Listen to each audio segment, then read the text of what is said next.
Well,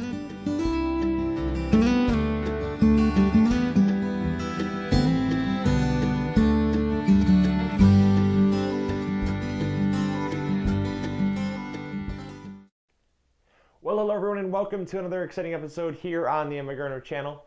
So behind me I have some basil plants, and this method of basil plant care can be applied to any type of gardening. It's going to be really awesome because of the fact that I know I'm going to get this question, and yes, it can apply to a traditional garden, it can apply to a potted garden, hydroponic, aquaponic garden. No matter the type of growing method you're using, this method will work for basil, and it's something that I use all the time because it really does help the health of the plant, the strength of the plant, and also gives you more yield on the plants. Because basil, there's something just really magical about basil. It has to be magic because there's really no plants out there where the more you prune, the more you get. So this type of method I've been using ever since I started growing basil. It has never failed me wrong.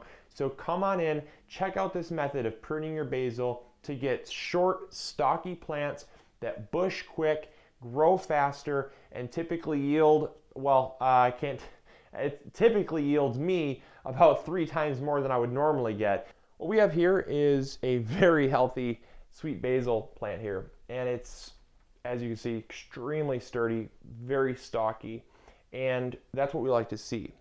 However, if you look down here, you're going to notice that there are the seed leaves, and you're going to see a few extra little leaves here.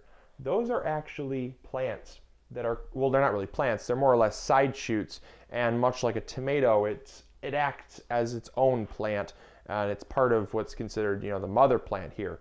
And they form in the crack between a leaf and the main stem. So you have a growing stem here coming up, and the growing stem is going up to the sky.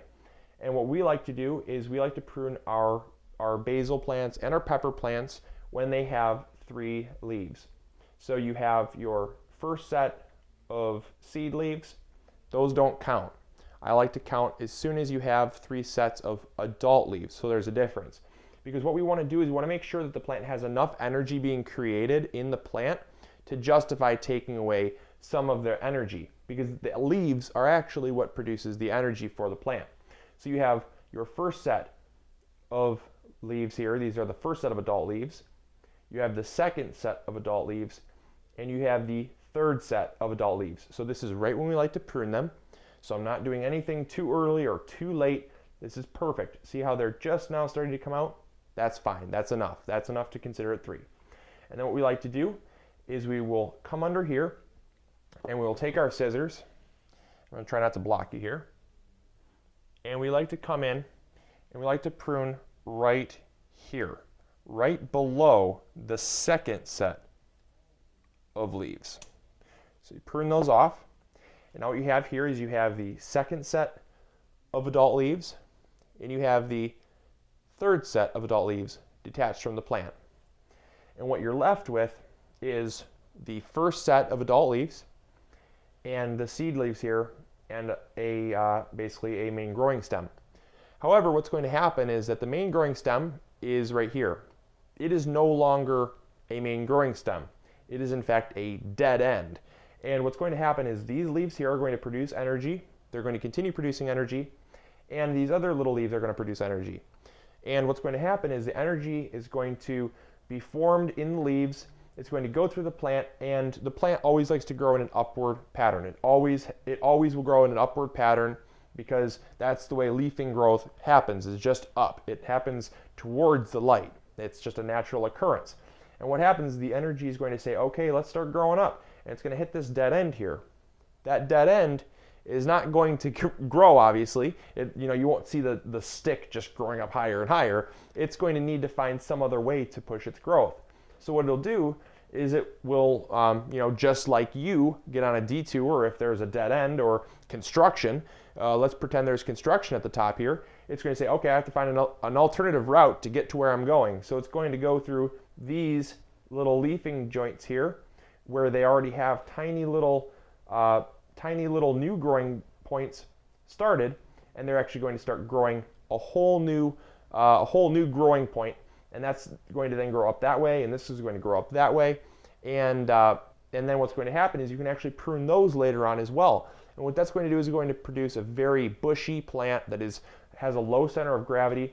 So now it is twice as sturdy as it was before we pruned it even, and it's going to really push all of the weight at a very, very low point near the soil, so that when the wind blows, this is not going to do anything but just taunt that strong wind and that rain, and it's going to be strong for you. It's going to produce even more because now you have two main growing points instead of one, so it's going to produce double the basil. You prune those, it's going to produce triple the basil, and you get what I'm saying. It's a multiplication effect. It will just keep producing, and it will produce all the time until the frost, and it will produce well for you, and that way you can actually feed a whole family with just one basil plant, and that is pretty awesome.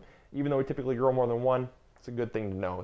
It's a good feeling that you can feed your entire family with just one plant. So there you go. Hopefully that method serves you well. Hopefully you will give it a try. And let me know in the comments box below if you decide to try this method or have tried this method in the past. Like I said, I've been doing this for probably 3 or 4 years like this, and I have never had anything happen that was not actually a better benefit to the plant and to me. So, you know, hey, it's one of those things that sometimes we don't like to butcher a plant, because if you only have 3 leaves and you take off 2/3 of the plant, it can be like, what the heck, you know, I'm killing this poor thing. But trust me, the results will be seen later on, and it's one of those things you just got to try and forget about for a little bit, and the results will be seen later, I promise. So until next episode, I will talk to you all later. This is Luke from MIgardener, hoping you all are growing big or going home. I'll catch you later. See ya. Bye.